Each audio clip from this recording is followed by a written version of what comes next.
Okay, I'm back. I've been looking for connection since I had wanted to use that beautiful background. Hi, Elizabeth Joe.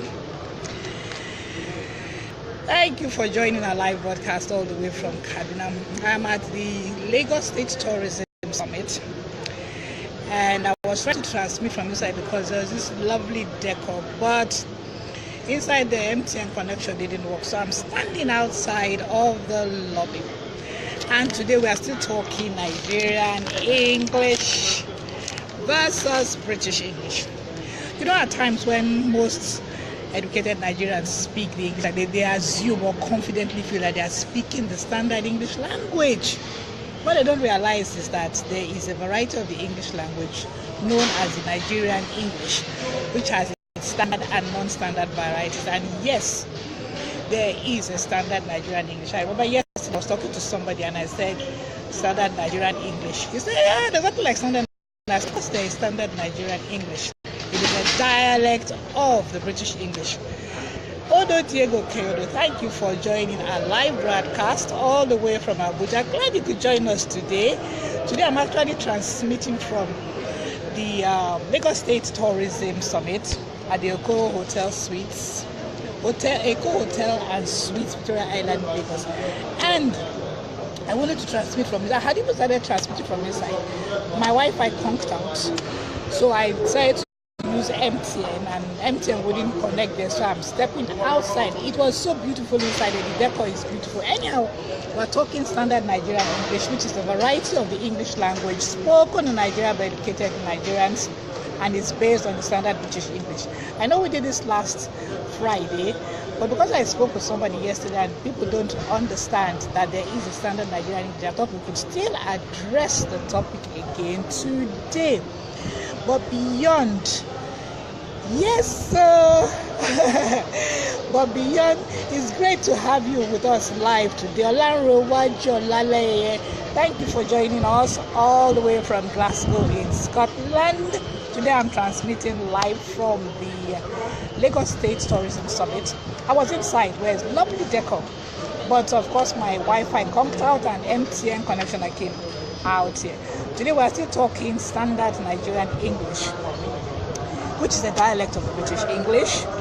And then beyond the fact that we have had some expressions coming from American English, we also have the local flavors which distinguish it from the British English. Like when we're saying it's only in Nigeria that you talk about agbada or babaringa, or you're talking about eba, akufufu or akara, that the Nigerian listener can understand it. But if you step out of this country and you're talking to a preacher, say, okay, I put on my babaringa today, I wonder what you're talking about. So it's this local flavor that lends that spice and variety to the standard Nigerian English.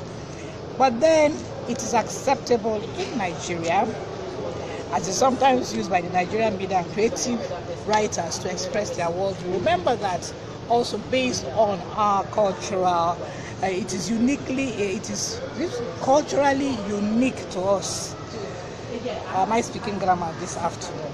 Anyhow, there are some Nigerian expressions that people think are correct but are not correct. So what I'm going to do, I'm going to read you some of these expressions.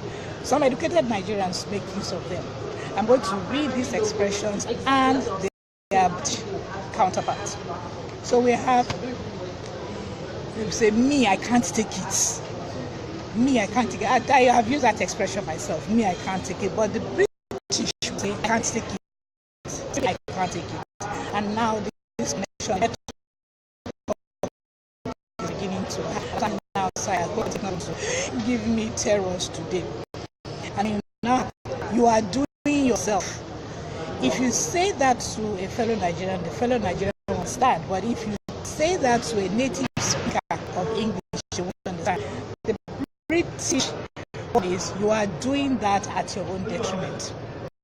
Then this one is one that is so common. The principal is not on seats as in SEAC.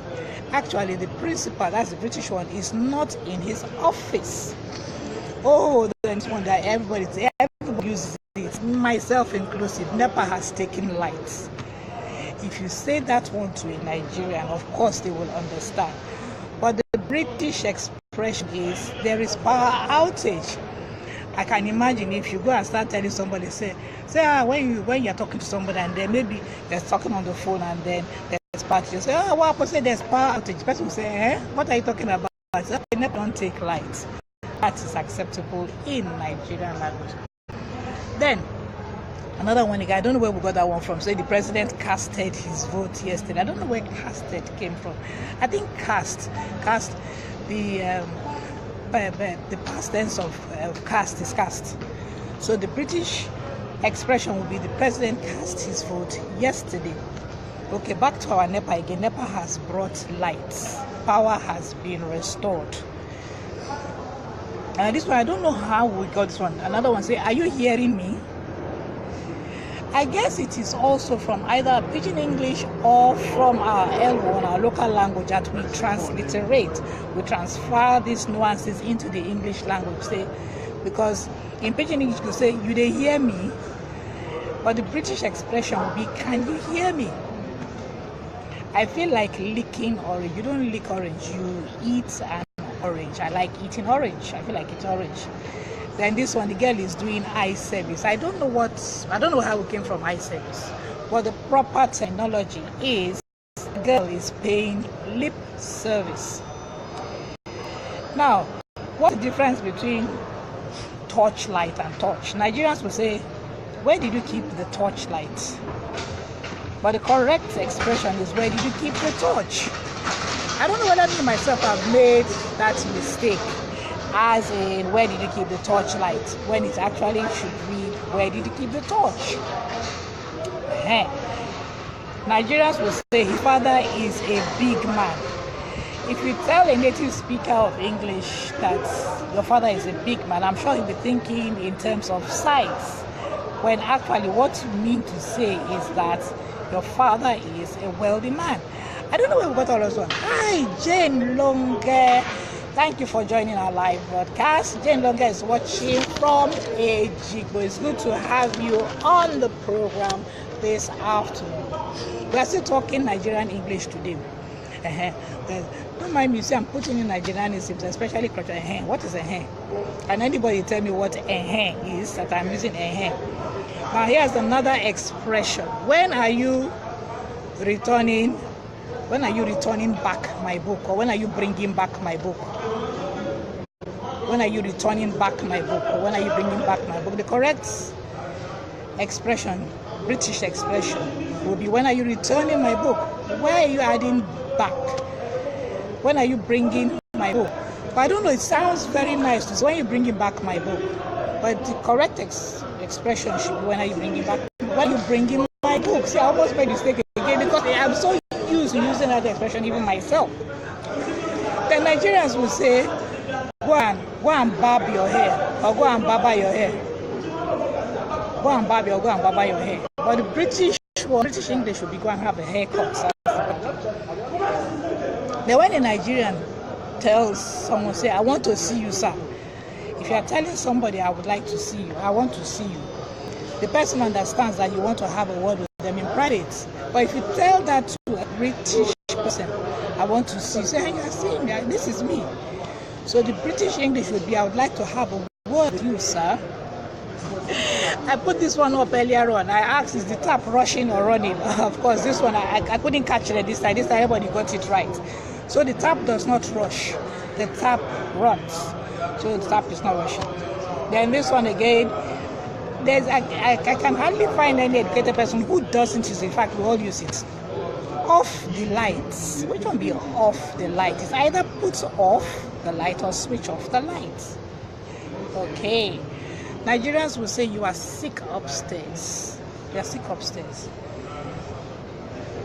And what they want to say is that you are insane. The person is insane. Say he's sick upstairs. Sick upstairs. I don't know how, but I think I still want to believe that is a transliteration from our L1 to English. You transfer some of the aspects or the understanding of what that expression is in your L1 to English, and of course it comes out of English.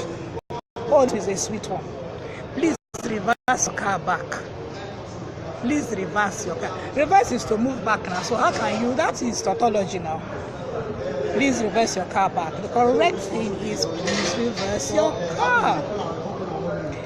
Another Nigerianism again. The food is sweet. Is it made with sugar? They're trying to say that the food is very tasty. Another thing, indeterminate vague, like my indeterminate day, I mean vague day, indeterminate day. My lecturer used to say, I think he used to call it the vague, indeterminate day. When you say they are calling you, who is they? They is vague there. Who is they? They are calling you. When actually you want to say someone is calling you. Then another thing again, she hears English.